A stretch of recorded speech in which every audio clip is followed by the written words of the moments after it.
ये कि 2019 में दिल्ली लोअर कोर्ट ने कुलदीप सिंह सेंगर को उम्र कैद दी थी, जिसके बाद कुलदीप सिंह सेंगर ने दिल्ली हाई कोर्ट में इस फैसले को चैलेंज करते हुए एक अर्जी डाली थी। अब उस अर्जी की सुनवाई की गई है, जिसके बाद पिछले हफ्ते उसे जमानत मिल गई। अब जमानत से जो है वो देश में उथल पुथल मच गया और हर कोई इसके विरोध में प्रोटेस्ट करने लगा और हर कोई इसके जस्टिस की मांग करने लगा था, जिसके बाद फिर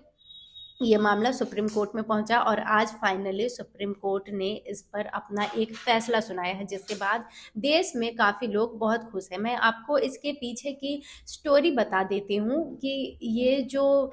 कुलदीप सिंह सेंगर है ये पूर्व विधायक रह चुका है वहाँ के उन्नाव का, और जो इसकी सर्वाइवर है रेप केस की वो भी उन्नाव से ही बिलोंग करती है। तो ये बात 2000 की है, जब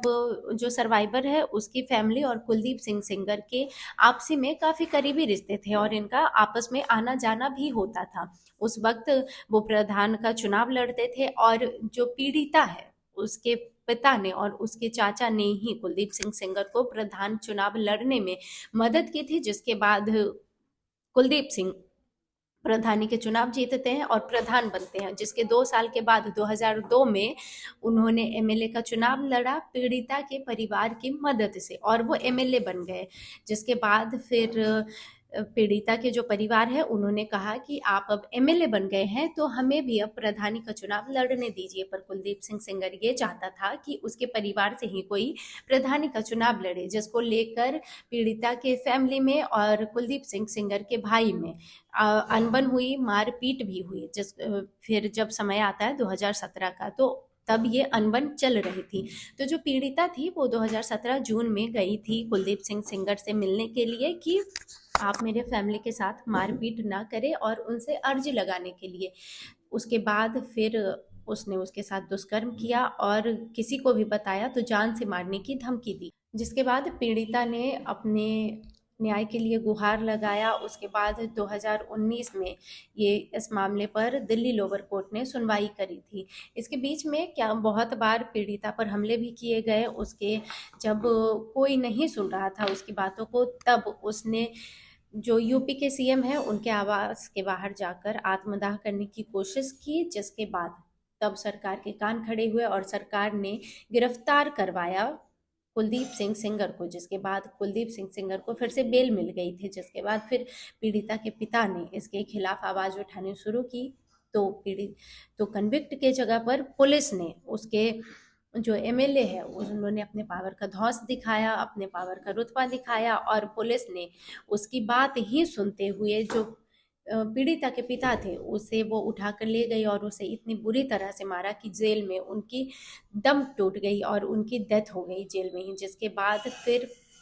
सरकार पर इस चीज़ का दबाव बनने लगा, तब सरकार ने कुलदीप सिंह सेंगर को दोबारा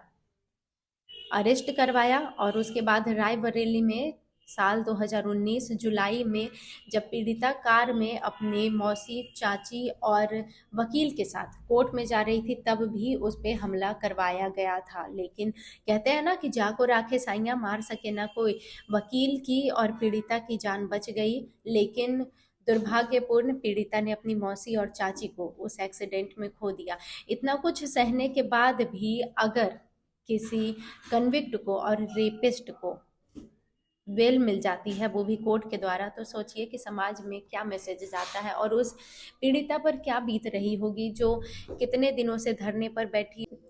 आगे इस पर और भी सुनवाई होनी बाकी है और हमें और पूरे देश को आशा है तो बस जस्टिस की। बहुत सारे रेप केसेस ऐसे पास्ट में रहे हैं जिसे जस्टिस नहीं मिल पाया, और अगर आपको याद हो तो बात करेंगे निर्भया का केस जब हुआ था तब रेप को लेकर कानून काफ़ी सख्त बना दिए गए थे, पर फिर भी अगर कोई ज़मानत मिल जाती है, कोई रेपिस्ट बाहर आ जाता है, तो सोचिए कि समाज में क्या मैसेज जाएगा। फिलहाल के लिए इतना ही, आगे जो भी अपडेट रहेगा हम आपको बताते रहेंगे। धन्यवाद।